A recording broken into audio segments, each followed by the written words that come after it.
Aabot sa 2 milyong piso ang halaga ng shabu ang nasamsam ng mga operatiba mula sa isang high-value target sa isinagawang bypass operation ng PNP at Philippine Drug Enforcement Agency sa Cotabato City.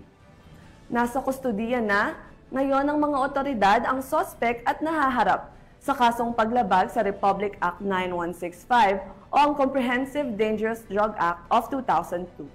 Patrolwoman Veronica Lagi sa report.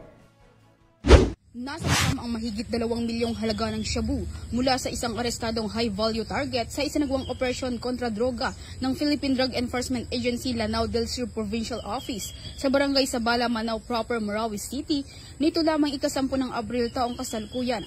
Kinilala ni PIDEA BARM Director Gil Cesario P. Castro ang naarestong suspect na si alias Orak, 24 anyos. Naging matagumpay ang naturang operasyon dahil sa pinagsani bersa ng mga operatiba ng PIDEA Lanao del Sur Provincial Office, katuwang ang 45th Special Action Company, 500th Engineering Combat Battalion, Task Force Marawi City at Marawi City Police Station na nagresulta sa pagkakaaresto ng isang high-value target at pagkakasamsama ng mga iligal na droga. Nasamsam sa operasyon ang isang garbage bag na may lamang 3 knot-tied transparent plastic sachet na naglalaman ng hinihinalang shabu na may kabuang timbang na humigit kumulang 300 gramo at may standard drug value na 2,040,000 pesos, bypass money at isang mobile phone.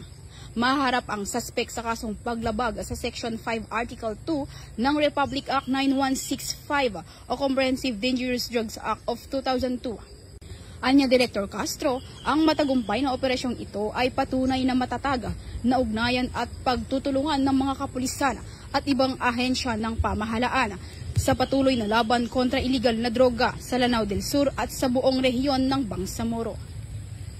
Mula rito sa rehiyon ng Bangsamoro, ako si Patrolwoman Veronica Lagi, nagbabalita para sa Police News Network, alagad ng batas, taga-taguyod ng Balitang Pulis. Maraming salamat, Patrolwoman Lagi.